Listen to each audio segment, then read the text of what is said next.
Hello students, তোমাদের সকলকে স্বাগত। আজকে তোমাদের সেকেন্ড ইউনিট টেস্টের ক্লাস 7-এর রায় ও মার্টিন প্রশ্ন বিচিত্রার ইতিহাস বিষয়ের মডেল সেট 8 করে দেখাবো। তো চলো শুরু করা যাক।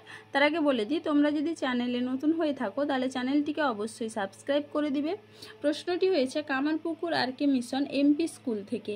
একে দাগে কি আছে, সঠিক উত্তরটি নির্বাচন করো। ইবন বতুতা কোন সুলতানের রাজত্বকালে ভারতবর্ষে এসেছিলেন? উত্তর হবে কি অপশন সি, মোহাম্মদ বিন তুঘলক। পরের প্রশ্ন কি আছে, বাবর আফগানদের বিরুদ্ধে কোন যুদ্ধ করেন? উত্তর হবে কি অপশন ডি, ঘরঘরার যুদ্ধ। কি হবে? ঘরঘরার যুদ্ধ। পরের প্রশ্ন কি আছে, আকবর চিতোর জয় করেন? অপশন সি, 1568 খ্রিস্টাব্দে।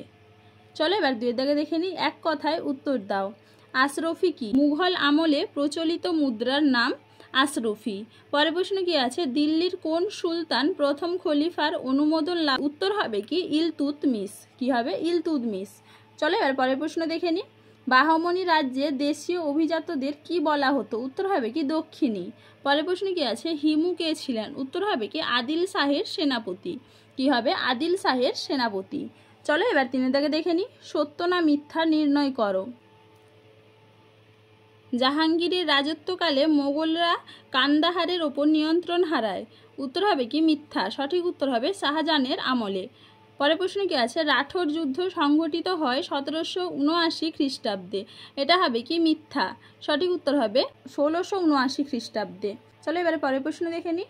সঙ্গম বংশের শ্রেষ্ঠ রাজা ছিলেন দ্বিতীয় দেবরায়। এটা হবে কি সত্য। পরের প্রশ্ন কি আছে, অটোমান তুর্কিদের আমলে ইকতা ব্যবস্থার পরিবর্তে যে ব্যবস্থা প্রচলিত ছিল তাকে বলা হয় মাকতি। এটা হবে কি মিথ্যা। সঠিক উত্তর হবে তিমার। চলো এবারে চারে দাগে দেখে নিই। ক স্তম্ভের সঙ্গে খ স্তম্ভ মেলাও। আবুল ফজল, আইনি আকবরী, রাজা গণেশ। এটা হবে কি বাংলা। এরপরে কি আছে, প্রতাপ আদিত্য। এটা হবে কি 12 ভূঁইয়া। চলো এবার পাঁচের দাগে দেখে নিই। নিচের বিবৃতিগুলির সঠিক ব্যাখ্যাটি নির্বাচন করো। বিবৃতি কি আছে, ভারতবর্ষের ইসলামীয় সংস্কৃতি ও ভারতীয় সংস্কৃতি মিশে গিয়েছিল। উত্তর হবে কি ব্যাখ্যা 3, অনেক দিন ধরে পারস্পরিক সহাবস্থান বজায় ছিল। 5-2 কি আছে, মোগল সম্রাট বাবর প্রশাসনের দিকে নজর দেননি। উত্তর হবে কি ব্যাখ্যা 2, যুদ্ধ বিগ্রহে তার শাসনকাল কেটেছিল। চলো এবার 6 দাগে দেখে নিই। 2-3টি বাক্যে উত্তর দাও। খানুয়ার যুদ্ধ কেন ধর্মীয় যুদ্ধ ছিল না? এটা তোমাদের রায় মার্টিন সহায়িকায় 119 নম্বর পেজে 8 নম্বর প্রশ্নের উত্তর দেখবে, সেখান থেকে তোমরা পেয়ে যাবে। তাহলে দেখো স্টুডেন্টস, এখানে তোমাদের প্রশ্নগুলির উত্তর কত নম্বর পেজে কত নম্বর প্রশ্নের উত্তর সেটা দেওয়া আছে, তোমরা একটু দেখে নাও। চলো আজকে এইটুকুই, দেখা হচ্ছে পরের ভিডিওতে। ভিডিওটি ভালো লাগলে লাইক অ্যান্ড সাবস্ক্রাইব করে দিবে।